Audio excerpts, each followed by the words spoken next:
Yesus Kristus di dalam Alkitab disebut anak Allah. Dan dia adalah Allah yang menjelma menjadi manusia. Ketika hidup di dunia, ia sepenuhnya Allah dan sepenuhnya manusia. Dan dia setara dengan Allah. Sementara saksi Yehova mengajarkan, Yesus adalah putra Allah, ciptaan Allah yang pertama, yang telah ada sebelum Adam. Tetapi Yesus bukan Allah, apalagi setara dengan Allah.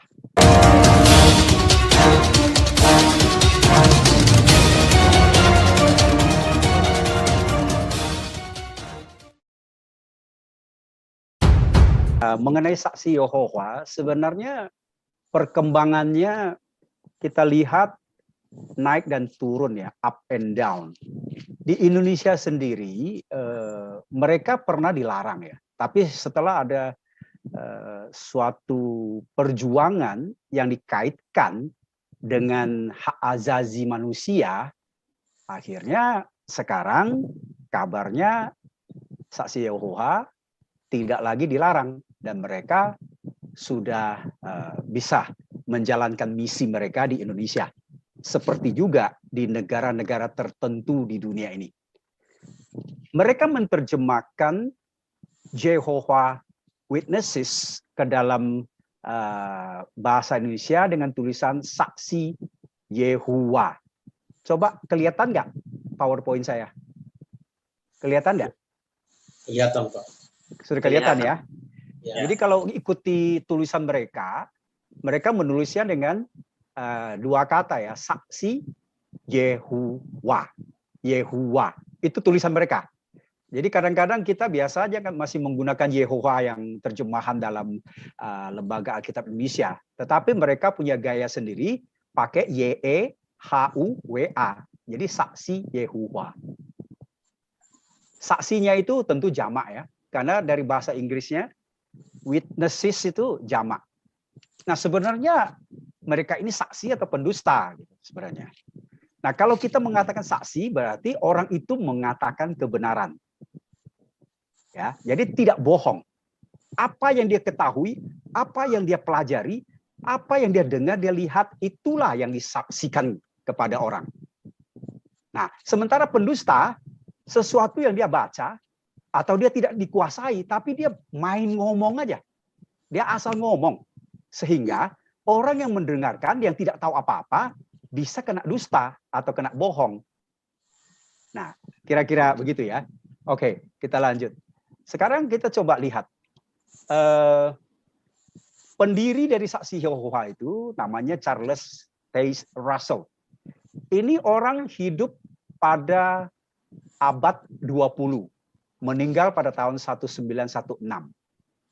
Charles Taze Russell inilah yang mendirikan Jehovah Witnesses di Amerika Serikat. Dan kemudian ajarannya ini menyebar kemana-mana.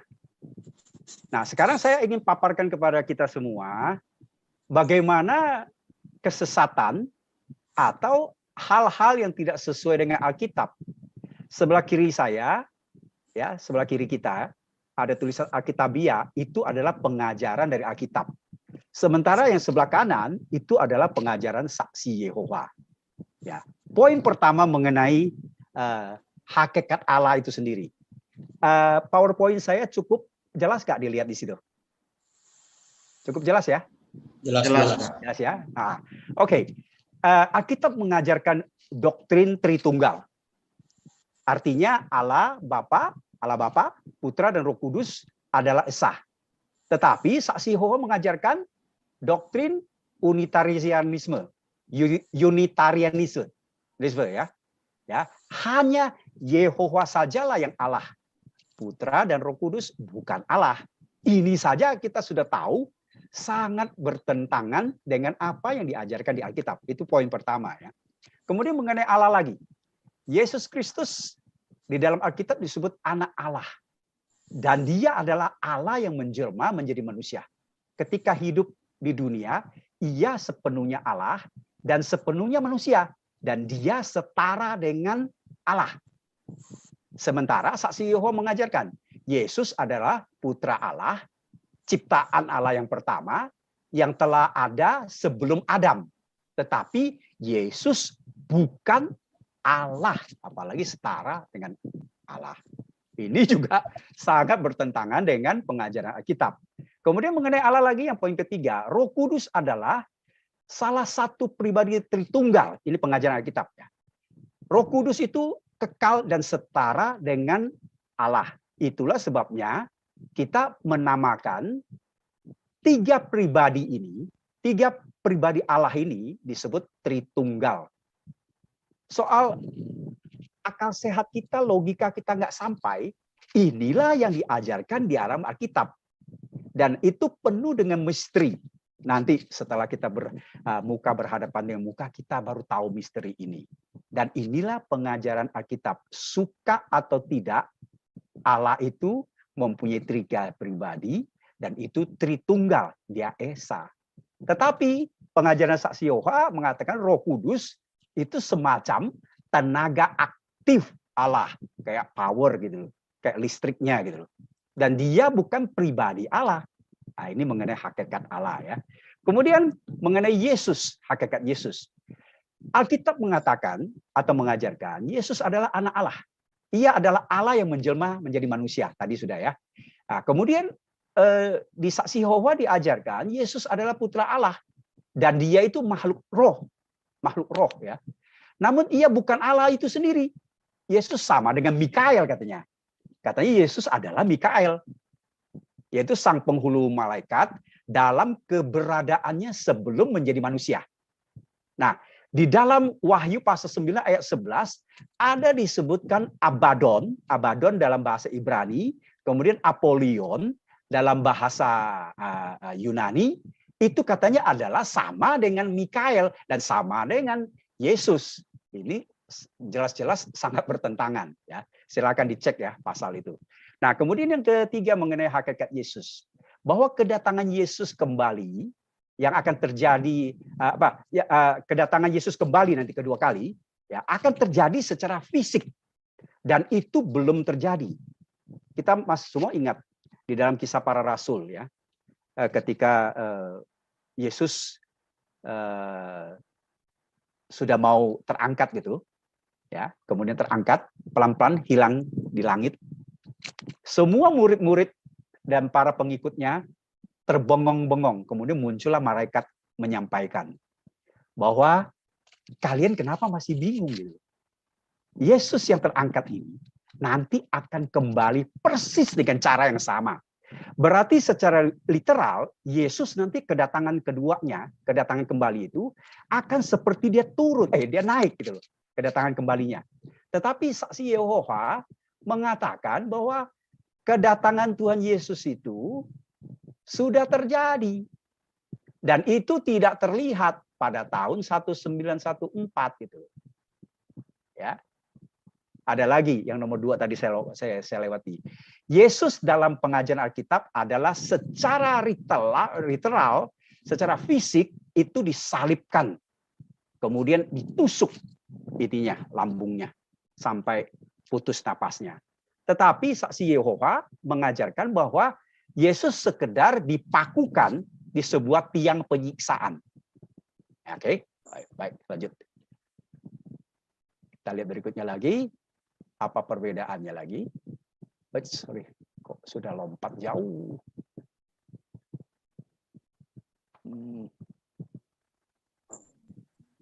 Ya, ini. Mengenai kematian, kok dia lompat lagi ya? Sorry.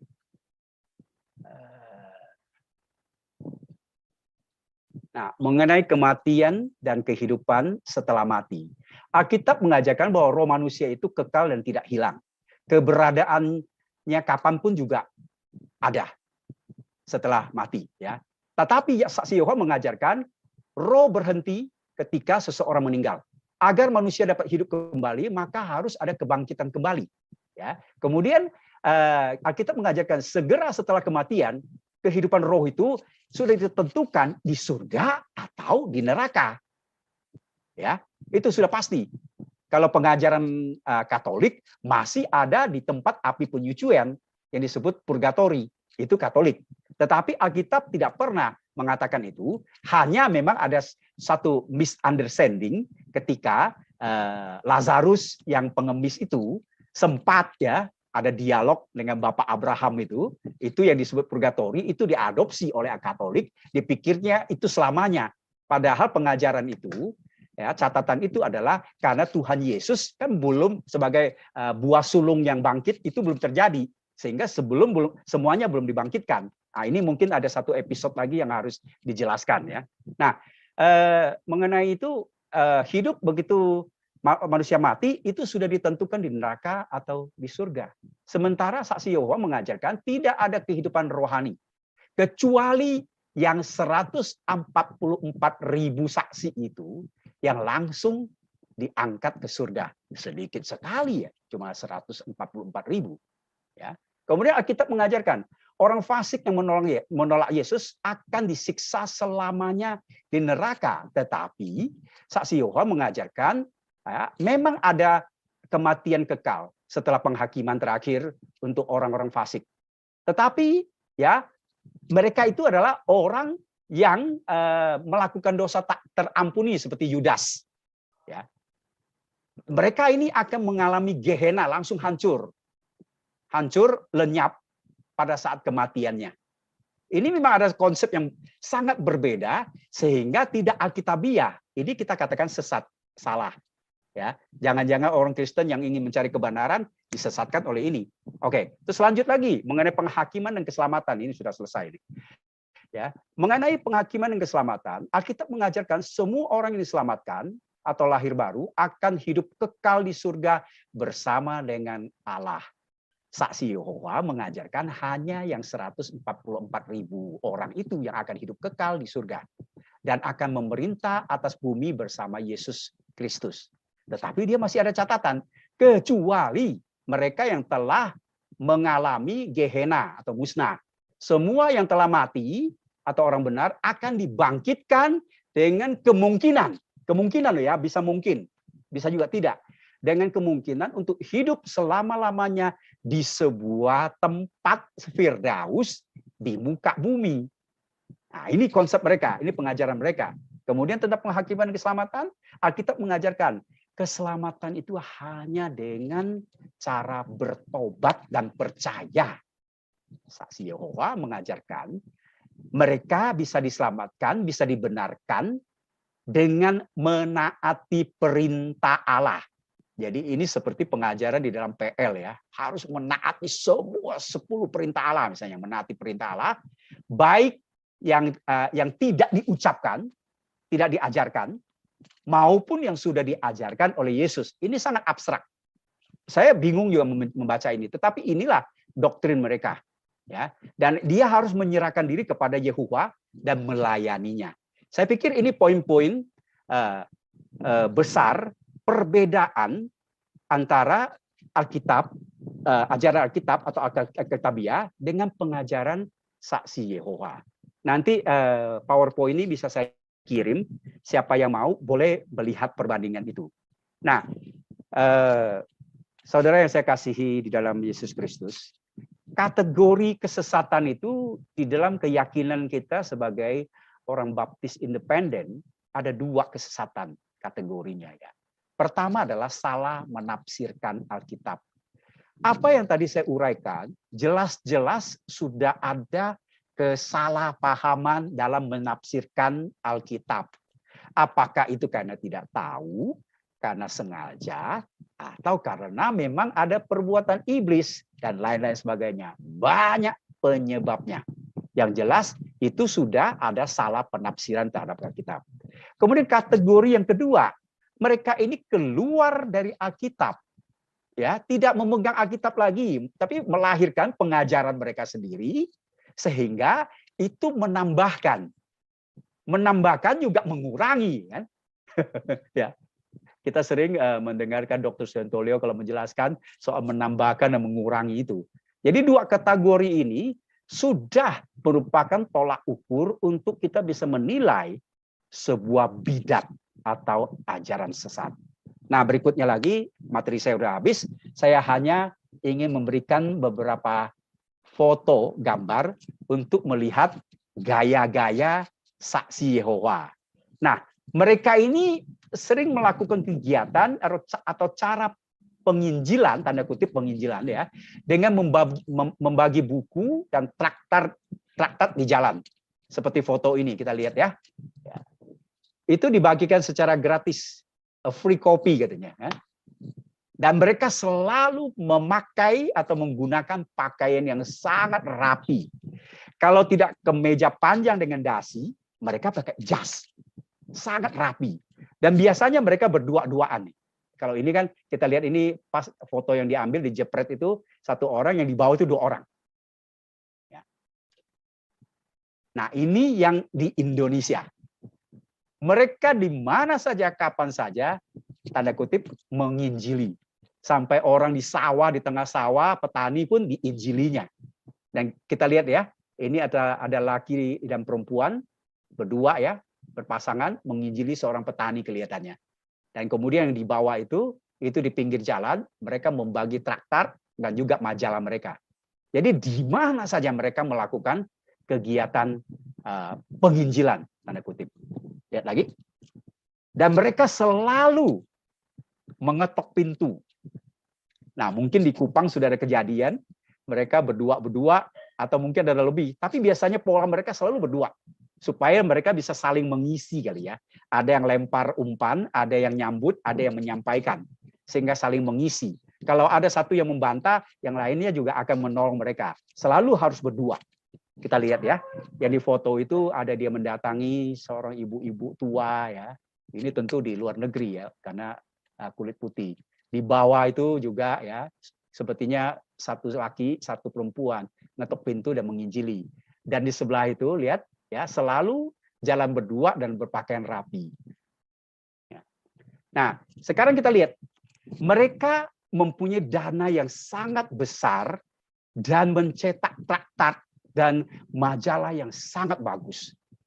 Saya banyak pergi ke daerah, keluar kota, kadang-kadang menginap di hotel tertentu, dan di lobi hotel kadang-kadang banyak sekali majalah dari saksi Yehova yang diberikan secara gratis.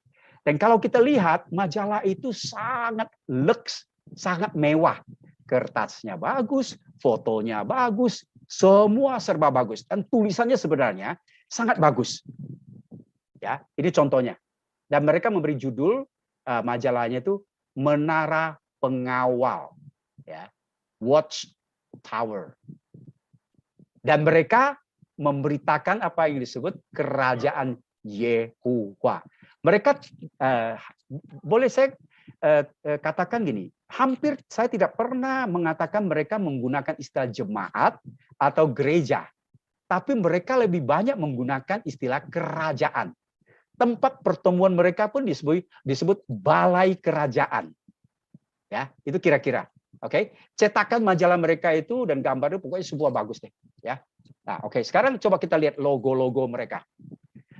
Logo Saksi Yehova itu adalah inisial JW, Jehovah Witnesses, ya, .org. Itu yang biru itu.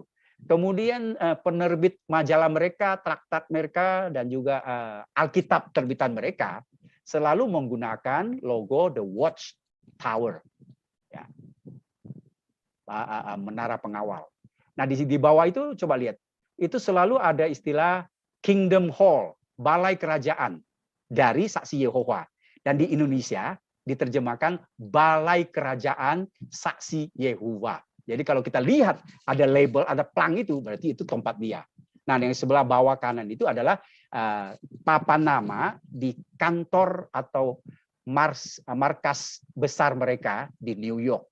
Ya, Jehovah Witnesses World Headquarters, mabesnya. Ya, oke. Baik. Saya pikir ini sudah habis ya. Ya, saya kira itu. Nah, mungkin hal-hal yang saya uraikan di atas ini adalah hal-hal mengenai kesalahan mereka dan kesesatan mereka. Alkitab mengajarkan ini, tetapi mereka mengajarkan sebaliknya. Sebenarnya masih banyak poin-poin pengajaran mereka yang tidak sesuai. Misalnya soal darah. Mereka menolak transfusi darah. Oke? Dan mereka menolak untuk menghormati bendera sebagai warga negara yang baik dan banyak hal. Tapi kita tidak sampai ke sana karena mungkin itu tidak mungkin relevansi dengan firman Tuhan atau Alkitab kita kurang begitu ya tidak begitu memusingkan lah. Tetapi yang hal-hal yang poin sangat menjadi titik berat sudah saya uraikan di asal. Saya pikir itu mungkin yang bisa saya sampaikan karena waktu kita sangat sempit ya. Untuk mengetahui saksi Yehova kita bisa menggoogle, bisa search di internet dengan banyak sekali bahannya. Tetapi hati-hati, Anda jangan sampai terkecoh dan malah menjadi orangnya saksi Yehova kalau salah. Pegangannya harus doktrin yang benar dulu, baru Anda boleh menguji mereka. Tetapi ketika pengetahuan Anda masih kosong, Anda belajar itu, jangan-jangan nanti kamu menjadi salah satu pendusta Yehova itu. Saya kira itu yang bisa saya sampaikan dalam kesempatan ini. Terima kasih. Saya kembalikan kepada moderator. Terima kasih. Oke, terima kasih atas pemaparan firman Tuhan yang begitu jelas, yang begitu sistematis oleh Bapak Dr. Hasan Karman, dan kiranya apa yang sudah diulas, dijelaskan tadi, walaupun singkat, biarlah yang dijelaskan itu sungguh-sungguh menjadi kebenaran yang baik buat kita semua yang telah mendengarnya. Dan pada selanjutnya saya serahkan kepada Gembala dan Jesuat untuk menambahkan, ya masih dalam kaitan dengan judul topik kita yang kita angkat pada malam hari ini. Silakan Pak Gembala dan Jesuat.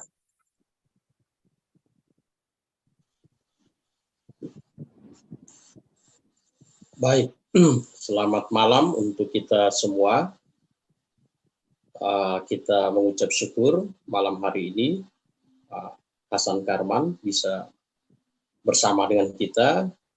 Beliau adalah mantan dosen saya juga. Ya, beliau sangat memahami tentang perkembangan bidat-bidat. Nah, dari apa yang sudah diuraikan oleh Pak Hasan Karman, kita sudah melihat pergerakan dan perkembangan saksi Yehova. Nah, saksi Yehova adalah bidat. Ya, saksi Yehova adalah bidat.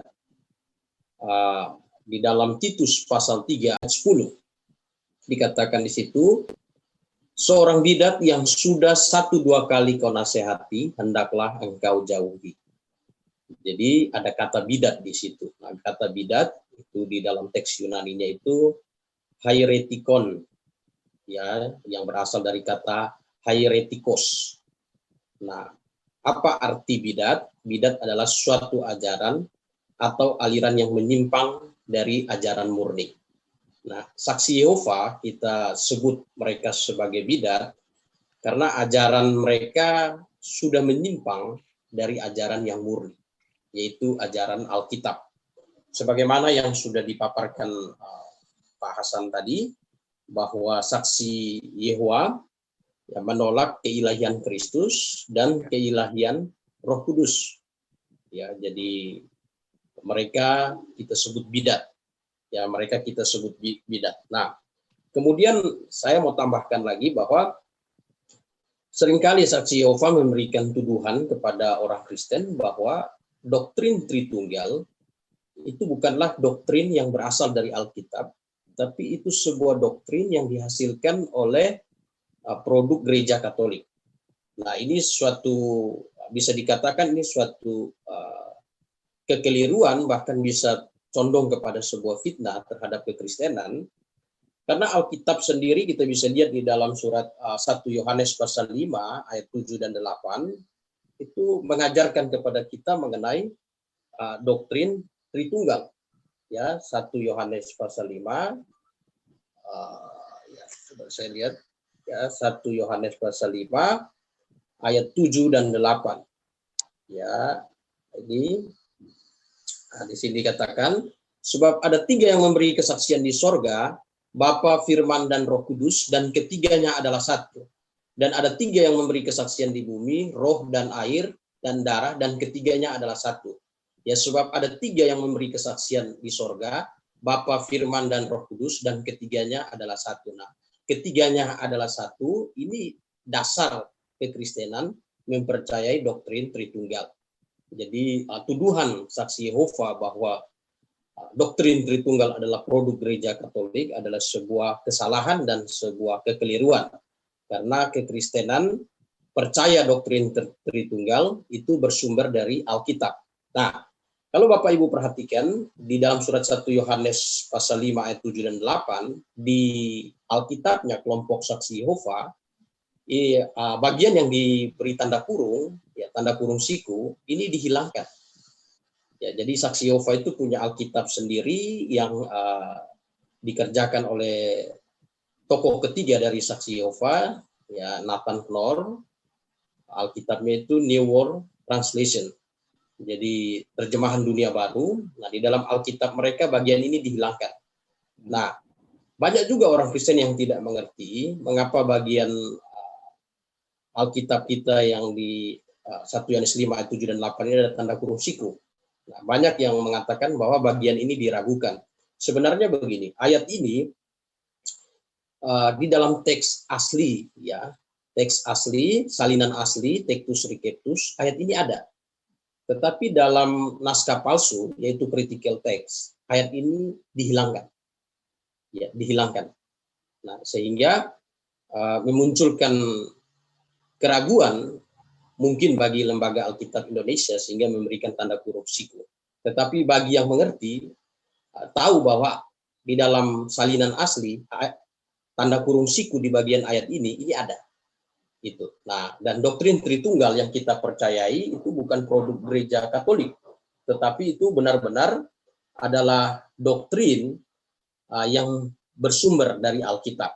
Kemudian kita perhatikan, karena saksi Yehova adalah bidat, maka tentu ajaran yang diajarkan oleh saksi Yehova itu masuk dalam kategori ajaran sesat. Ya, kalau kita perhatikan di dalam surat 2 Korintus, ya, 2 Korintus pasal yang ke-11 ayat 3 dan 4 kita bisa lihat, ya, 2 Korintus 11 ayat 3 dan 4 dikatakan di situ, tetapi aku takut kalau pikiran kamu disesatkan dari kesetiaan yang sejati kepada Kristus, sama seperti Hawa diperdaya oleh ular itu dengan kelicikannya, sebab kamu sabar saja jika seorang datang memberitakan Yesus yang lain daripada yang telah kami beritakan, atau memberikan kepada kamu roh yang lain daripada yang telah kamu terima, atau Injil yang lain daripada yang telah kamu terima. Nah, itu hati-hati dengan saksi Yehova, karena kita perhatikan ayat yang ketiga, kalau pikiran kamu disesatkan, ya, disesatkan. Nah, disesatkan dari apa? Ya, Yesus yang lain, Injil, roh yang lain, dan Injil yang lain. Nah, tentu Yesusnya saksi Yehova dengan Yesus yang diajarkan Alkitab itu berbeda. Ya, seperti yang sudah dikemukakan oleh Pak Hasan. Kemudian Roh Kudusnya saksi Yehova dengan Roh Kudus yang diajarkan Alkitab itu berbeda. Itu sebabnya hati-hati, ya, bertemu dengan saksi Yehova. Kalau tidak memiliki fondasi doktrin yang kuat, ya, memiliki pemahaman Alkitab yang Alkitabiah, bisa goyah. Makanya sini Paulus bilang, tetapi aku takut kalau pikiran kamu disesatkan dari kesetiaan kamu, ya, yang sejati kepada Kristus. Ya. Kalau pikiran kamu disesatkan, nah itu berarti kita harus waspada. Nah, ya itu. Nah, mungkin ada pertanyaan, mengapa ada bidat? Nah, mengapa ada bidat? Nah, adanya bidat nomor satu itu Allah izinkan. Allah izinkan, Bapak Ibu bisa buka di dalam Matius 13 ayat 28 sampai 30, Tuhan Yesus memberikan pemaparan tentang pemberita kebenaran di dunia, kebenaran yang ada di dunia dan kesesatan tumbuh sama-sama seperti lalang dan gandum. Ya, Allah izinkan. Nah, yang kedua, mengapa ada bidat? Karena Allah ciptakan manusia sebagai makhluk yang berakal budi dan berkehendak bebas. Ya, kalau Alkitab punya ajaran ini berbeda dengan ajaran yang Calvinis ajarkan. Ya, semua dikendalikan oleh Allah. Padahal kalau kita perhatikan di dalam Kejadian pasal yang ke-11 ayat yang ke-6, ya ini Allah sendiri yang bicara. Jadi dia bilang Keluaran, ya Kejadian pasal 11 ayat yang ke-6 ya, dikatakan, dan ia berfirman, mereka ini satu bangsa dengan satu bahasa untuk semuanya. Ini baru permulaan usaha mereka.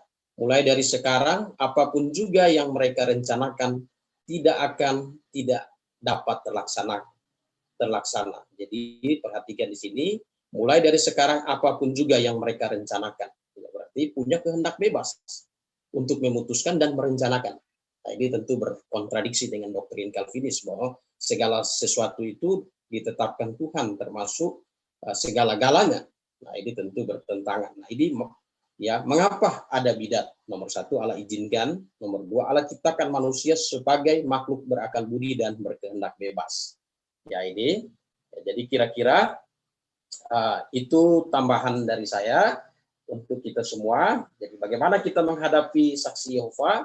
Nomor satu, ya kita harus belajar kebenaran. Maka Efesus 5 ayat 17 bilang jangan bodoh. Nomor dua, menjadi Kristen asli, bukan palsu. Yohanes 8 ayat 31-32. Ya, Kristen asli itu yang mempelajari Alkitab, ya, yang menyelidiki Alkitab. Demikian tambahan dari saya. Kiranya apa yang sudah disampaikan bisa menjadi suatu hal yang berguna bagi kehidupan kita semua. Nah, pesan saya kepada kita semua, kita harus bekali diri kita dengan doktrin yang benar. Harus mengerti, baru bisa menjawab saksi Yehova. Siapa tahu suatu saat mereka berdua datang ke rumah kita, ketok-ketok pintu. Sebagai orang Kristen yang baik kan kita tidak boleh kasar mengusir mereka. Mereka sopan loh, rapi sekali. Ya toh? Kalau bisa malah kita balik menginjili mereka, sehingga mereka nggak bisa berkilah, nggak bisa bersilat lidah dengan kita. Sehingga malah kita balikin menginjil mereka. Harusnya begitu. Ini komentar saya. Terima kasih. Oke, baik Pak. Oke, sambil menunggu saudara-saudara kita yang mungkin akan bertanya, saya sebagai moderator ingin bertanya juga Pak. Silakan. Ingin bertanya kepada Pak Hasan, ya, kira-kira apakah ada hal positif Pak dari pelayanan penginjilan saksi Yehova itu Pak? Itu pertanyaan saya Pak. Segala sesuatu yang terjadi di dunia ini, kita percaya tidak ada yang tidak sepengetahuan Allah. Dan juga tidak ada yang tidak tanpa seizin Allah. Oke? Nah, prinsip mengenai perumpamaan lalang dan gandum yang tadi Gembala dan C sebutkan itu sudah benar. Allah itu tidak menggunakan kekerasan. Jadi apa yang dilakukan oleh bidat-bidat, apapun alirannya, termasuk saksi Yehova ini, itu adalah atas izin Allah juga, supaya orang-orang yang mengerti doktrin yang benar, yang Alkitabiah, segera sadar, segera berjaga-jaga juga, dan melakukan berbagai persiapan untuk menjawab dan mengcounter mereka, bukan dengan cara kekerasan, yaitu tidak mencabut lalang itu. Ya, karena itu adalah kuasa dan hak Allah. Pada saat penuaian itu baru akan dicabut gitu loh. Itu wewenangnya Hakim Agung. Oleh sebab itu, kita orang yang mengerti kebenaran siap ajarkan kepada saudara kita di gereja, jemaat kita ajarkan dengan doktrin kebenaran. Sehingga apa yang mereka lakukan itu, coba luar biasa rajinnya. Tapi saya juga merasa prihatin karena mereka didukung oleh anggaran dan dana yang besar sekali. Mereka punya pusat, ya, bukan sinode, bukan apa, tetapi semacam badan eksekutif di New York di Amerika Serikat dengan dana yang luar biasa. Sehingga mereka bisa begitu rajin menginjil door to door. Begitu dilengkapi dengan macam-macam fasilitas dan bahan. Nah, ini yang harus membangkitkan kita. Kalau pertanyaannya tadi soal apakah kita harus bagaimana? Ya harus. Kita juga harus lebih rajin menginjil dengan cara kita sendiri, dengan kreativitas kita sendiri, dengan improvisasi kita sendiri. Saya pikir itu pikiran dari saya yang bisa saya sampaikan.